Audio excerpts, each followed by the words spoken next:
Hey, what's up guys? My name is Alexa and welcome back. Okay, to my YouTube channel. So, in this video, I'm going to be talking about like my high school experience, my advice for you guys that may be going to like freshman, sophomore, junior, or even senior year. I'm already going to college, so I was like, you know what? It's already that time of the year where people are going back to school, and I guess I wanted to help you guys out. And yeah, I hope you guys like the advice and find it very helpful. So first things up, I'm going to start with freshman year. Yay! Yeah, so freshman year to me, based on my experience, it wasn't the best. My best advice is take your time. You don't have to know it all right away. I would say enjoy freshman year as much as you can because to me it's like you start noticing how hard it can be, like high school, in terms of like math and chemistry and stuff like that. Like you start to notice like this is no joke. Don't get into drama and focus on school. Prioritize school always. I know that drama is very interesting and whatever, but to me it was kind of draining. I was losing focus. My grades went down because of that same reason. People started gossiping, and it's not a healthy environment. So in my opinion, I think don't get into drama, especially in freshman year, because everybody's so dramatic in freshman year. Like everybody's so dramatic, and it's I don't know how to explain it, but just don't get into drama. No fights, no nothing. Prioritize school. Another tip that I have for you guys is explore, literally. And I don't mean explore in the way that you may think I mean it. I mean explore like getting into clubs like debate, Model United Nations, or like chess, or any other club like theater. I don't know, like get in many extracurricular activities, like play sports if you can, get into music if you like it, get into drawing classes, like literally get the most out of it. Because I wish like in my freshman year I had all these opportunities, I had all these extracurricular activities. Like I really wish I had it, because in my opinion high school in a way is already stressful. People expect way too much from you. So going home with that stress, it's a little, it's kind of draining. So if you play sports right after school, you have the time to kind of release all that stress and go home being like a little, like kind of tired, but in a good way. You feel energetic, you feel better about yourself and about school. That's my opinion. So if you could get into sports, and literally make friends in your extracurricular activities. Whether you join a club, make friends in that club, make friends in sports. Like it's gonna be easier for you to expand your social circle, so you don't feel that if you don't have friends in your classroom, for example, or in freshman year, at least you have friends outside of school. Does that make sense? I really hope it does. So another thing is live every moment. Honestly, I know like I used to like how can I say it like that it doesn't sound mean, but I used to complain a lot in freshman year, and now looking back at it, I wish I just live in the present moment and appreciate the things that I had. Because it's what I'm basically saying, like sometimes in freshman you find new people, you make new friends. Live every moment as much as you can, and literally have fun in freshman year. Have fun and go with it. Go with the flow in a way, but focus on school. Always focus in school. Another tip is that I wish I could give myself back then is stop worrying about boys. Stop it. Just stop it, because it's not an obligation to have a boyfriend in high school. Also, do not date a senior. So just don't. Just don't. I'm not speaking from my experience. I'm just saying, like, just don't. Because at the end of the day, you guys are in a different time of your life. You're just starting high school. A senior is actually thinking about college and what they're gonna do with their life. It's two different sides, two different time periods of your life. So just don't focus on guys, honestly, at all. They're not worth it. If a guy is into you, you will know it. If they're giving you mixed signals, playing around, it's because they don't know what they want. So just don't pay attention to that bullshit. Another tip is respect authorities. Honestly, I thought it was so cool, disrespecting. We thought it was so cool, disrespecting teachers and stuff like that. It's not cool. It's disrespectful, and it can damage your reputation. And reputation, in my opinion, people say oh, I don't care what other people think, but reputation in freshman year, you get what I'm saying? If you're known for loud and not respecting authorities, when you're failing, they're not gonna give a fuck about you. That's just how it is. People will have you in this stereotype, in this box that you're like this. So try to be aware of your reputation, how you present yourself, how you act around other people. I'm not saying to not be fully yourself. I'm just saying to be aware of the way that you portray yourself, especially to teachers, because those are the people that are going to help you when they're grading you. If they see that you're a class clown, basically, you don't pay attention, you don't give a fuck, they won't give a fuck when you're failing. And that's just how it is. So honestly, that's just my opinion. Be aware of your reputation, because you're going to be dragged with that reputation for high school completely. And I mean it. You're going to be dragged with that reputation. You're going to be stereotyped like you're like this for the entire years of high school. So be aware of your reputation. Respect authorities. Always do your homework. If you don't get something, ask a friend, ask a student, ask the teacher. If they see that you really want to learn, that you really want to understand their class, they will help you out. So don't be afraid of asking others for help, and literally just live in the moment, get into extracurricular activities, and focus on school. Don't focus on drama and guys. I know it's tempting, but it's not worth it. It's not worth it at the end of the day. So the first one is Later. It's a website where you could put your book that you're using, and let's say your teacher leaves exercises or homeworks that you have to fill in. In Slater, some of the times they do have the answer and they show it step by step. So if you don't get it, there you have it. Another one is Khan Academy. You could follow them on YouTube. They explain pretty much every topic. So if you don't get a class, you could just type Khan Academy and the lecture, and you will most likely find it. Another app that I really recommend is Mathway, but to me, Mathway is not it.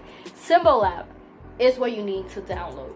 Symbol app is basically, you could type in the equation. It has trigonometry, pre-calculus. It has everything, and it shows you step by step. It's the best complete app for math. It shows you step by step, so not only you're getting the answer, but you're also learning how to do it.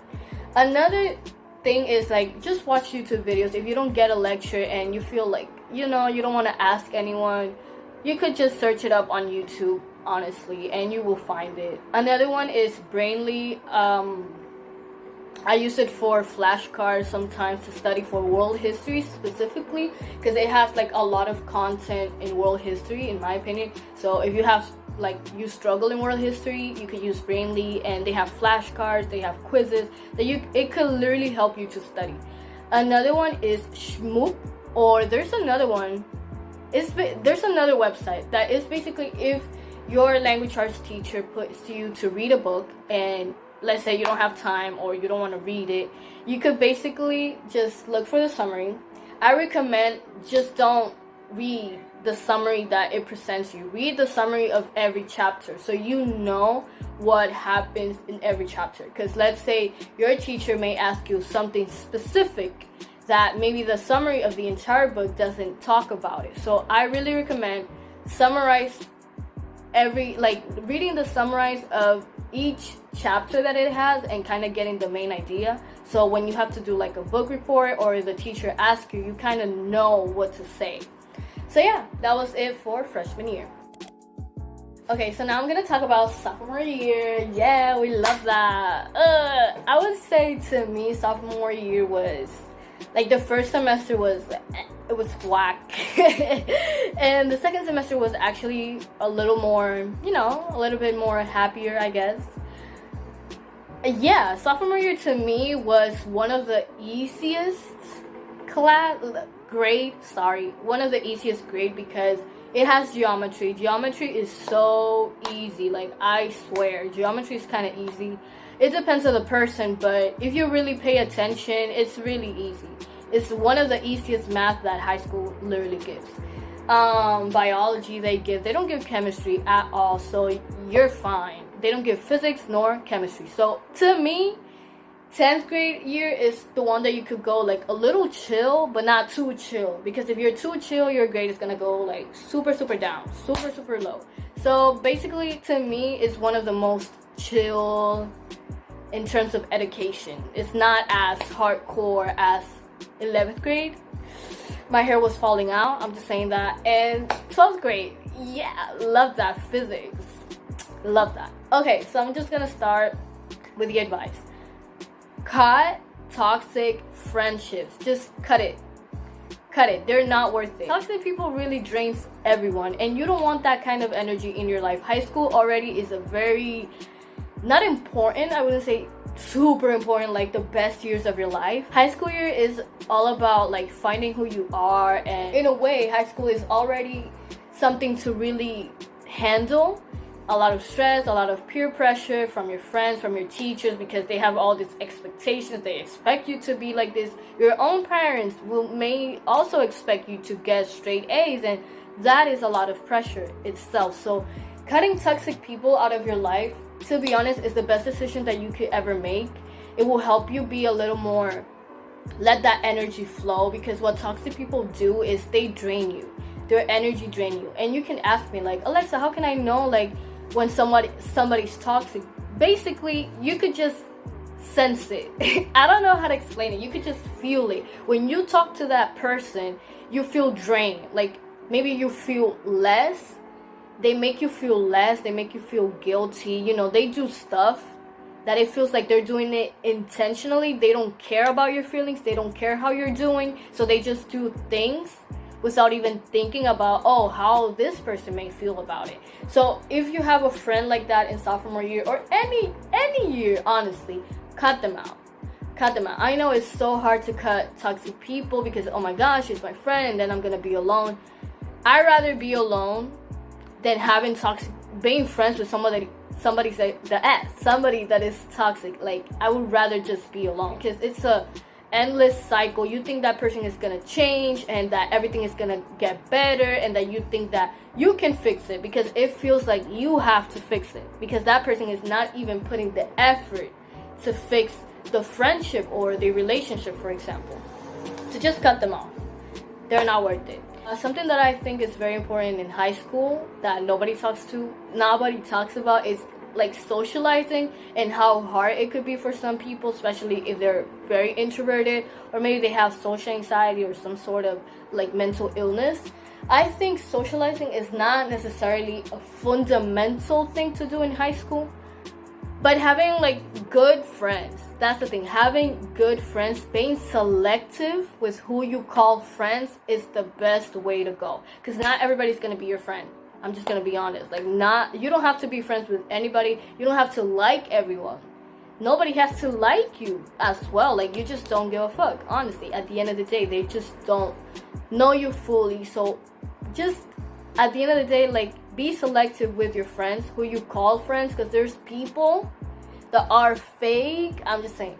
I'm not saying from experience, but there's people that are fake and they call themselves like they're your friend, but in reality they're just there for like joking around, like going out. But when you're suffering, when you're going through things in life, they just don't answer. They just don't look for you because they don't want to deal with that shit. So be selective with your friends. Yes, you can socialize, meet new people, like with moderation. Like, don't speak to strangers, you could have cyber friends, like people on the internet, but be like aware that there's a lot of dangers in the internet. So be careful who you trust and who you call a friend. Be selective with your friend group.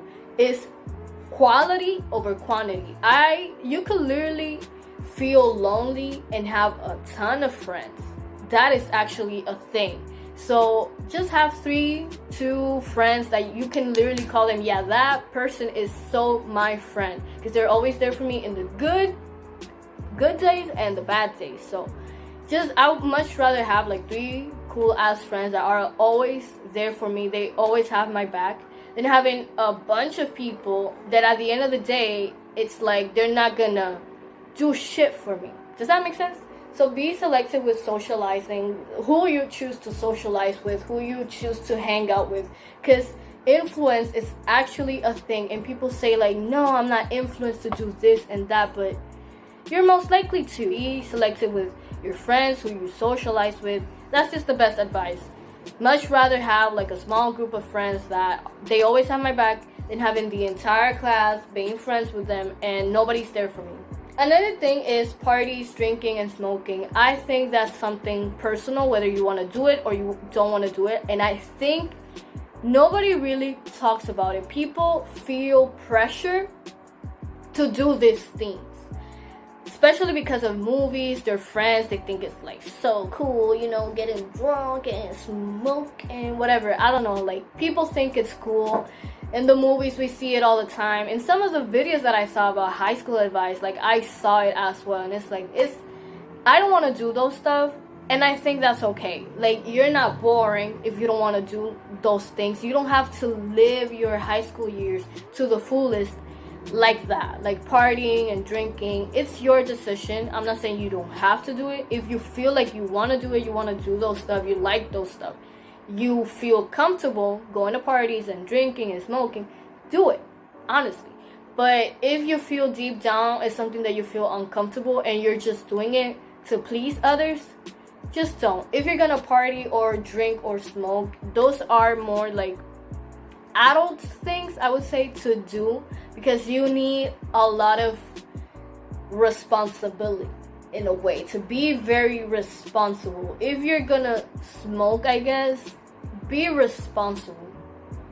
You get what I'm saying? Like, be aware of how many times you do it, because it could come into an addiction. And it's actually a true thing. I thought it was just, a myth. But addictions in teenage years is a real thing. So just be very careful. If you like drinking, for example, getting drunk, honestly, it's not that cool. It's not a good feeling. You throw up, you feel horrible. It's not, you could laugh at it, but it's nothing cool in a way. And maybe in high school, people would seem like, oh my god, you're so cool, you got drunk and stuff like that. Like, you get what I'm saying? I don't know how to explain it, but people think it's so cool, but you do it like later on, once you're an adult, and people will look at you like you have no responsibility with drinking. Like, you shouldn't even be drinking, because you get drunk like that, and that's not a cute look.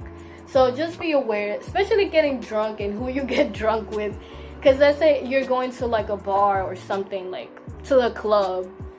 You have to be very aware of like what you're drinking, who you're drinking. People, they put things on their drink to like, you get what I'm saying? Like, you should be really careful, like where you go to, who you're drinking with. And it's all about the people around you. Because I think you could like partying and drinking and smoking, but it's with the right people. You got what I'm saying? Like, I much rather drink, I guess, moderately with my close ass friends than with a whole group of people that I don't even know like that. I don't even vibe like that. I would just feel uncomfortable. So it depends on you if you want to do it. You don't have to feel forced to do those things. And if you don't do it, at the end of the day, you're not boring. You're not a freak. You're not weird. Okay? You just don't want to do it because you feel uncomfortable. That's not something that you resonate with. So that's just my opinion. If you want to do drugs, if it's something that you personally want to do it, nobody influenced, I mean, you do you, honey. But if you feel it's because your friends smoke as well, you want to drink and all your friends drink, I much kind of reflect, do you really want to do those things? Or are you doing to please others, to seem cool, for peer pressure? Just think about it. Honestly, you may deny it. I denied it for a long time, and then I realized, I was just doing it to just fit in.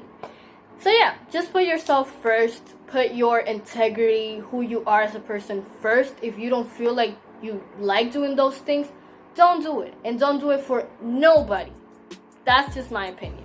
Another thing is, don't let others' perception of you affect you. At the end of the day, people don't know you like that. They don't fully know you. So what other people think of you shouldn't affect you at all, because that's not who you are as a person. So just don't give a fuck about what people think, especially if they're not like friends with you. And there's some friends that they say like, oh, you like this and you like that, and it's not even true, because they're jealous and bitter. So be careful. Again, it all comes to choosing your friend group, being very selective with who you call who you call friend. So yeah, that's just my opinion. Like, don't let others' perception of you affect you like that. Again, be selective with your friend. Love yourself.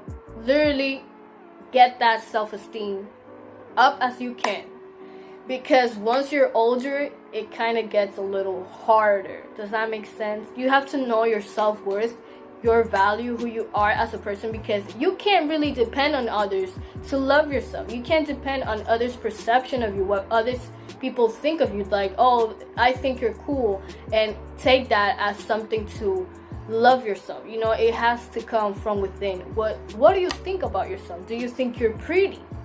Because it doesn't matter if other people think and tell you that you're pretty. Like, you have to believe it yourself. Does that make sense? It doesn't matter if other people tell you like, oh, you have a nice body. But if you don't believe that you have a nice body, you pretty much have a low self-esteem. You don't really love yourself. So don't depend on others' opinion to love yourself. Don't seek validation. Your validation doesn't have to do with how good looking you are, how your body looks like, because I deal with a lot of body insecurities. All insecurities, honestly, throughout high school. And I really wish I focused on loving myself first, not giving a fuck about what people think about me. So that's just my opinion. Another thing is prioritize self-care and mental health. I think it's something very important to talk about, because I feel like, you know, because we don't want to be alone. We don't want to be alone. We want to have friends and people around us. You know, we tend to please others and put people above us. So I think it's okay to be selfish at times, because I feel sometimes, for example, me, I'm very nice. I'm so nice. It's crazy. I'm so nice, and I tend to put people first than me. And sometimes I tell myself, like, it's okay to be selfish. It's okay to not wanna always help you. I have to help myself. I have to handle my own shit. You get what I'm saying? Like, if I forget about taking care of myself, like, I might lose myself in the process. So literally prioritize self-care. Take care of yourself, internally and physically. And your mental health. If you're going through stuff at home and you don't know who to talk to, you could talk to a student counselor or a close-ass friends that you have that you can trust, and they give the best advice ever. You could literally, if you have nobody to talk to, you could literally get help on the internet, or you could like express yourself writing, drawing, through sports, etc. You could just prioritize your mental health. And another thing is, be yourself. Honestly, I know everybody says that, but I wish I was myself the entire 4 years of high school, because I feel like I would have felt more comfortable with who am I. Because I felt like if I was myself, people will view me as if I was like a weirdo, or, you know, like boring and stuff like that. So that's why I kind of will adapt myself. I will be like, not fake. It's not fake. If you're a Libra, you get it. It's not like I'm fake. It's like I am a people person. I love talking to people. I love when people like me. I like that. If you don't like me, it's like at the end of the day, it's like whatever. But if you like me, it's like, oh my god, you like me. Oh my god, yeah, you know? So I would kind of manage myself depending on the person. If I feel like you're the type of person that you joke around normally, I will be like that with you. I can't be like serious with you because I feel like you're gonna find me boring. And maybe like that's just me, how I was before. Now it's like I don't give a fuck. If you if you don't like talking about the things that I like talking, then it's like, okay, I'm not gonna even try. Like, I'm just not gonna try to like fit in with you and fit in with you and fit in with you. Like, just be yourself all the way. Don't try to change things about you around other people, because that to some people is like being fake and not being genuine. But in a way, it's like you being like fearing rejection, fearing that people are not gonna like you for who you are. Because ever since I was like a little girl, I would say, the things that I would think about I feel it's not appropriate for someone like so young. And I felt like I've always felt comfortable with older people. For some reason, I click. That's the reason why I've always been kind of friends with my teachers, because I just get along. I relate to what they say for some reason. And you know, like when you're talking to people your age, they don't talk about those things that maybe adults do talk about. And I love talking about those stuff. So I had the fear of basically being perceived as boring. But in reality, it's like I try to be more like childish to fit in. But in reality, I was like, I can't keep being this way. Like, this is who I am. This is how I've always been. It's been a struggle, yeah, but this is who I'm gonna be. And always be yourself. I wish I've done it sooner, but I didn't. So this is my advice for you.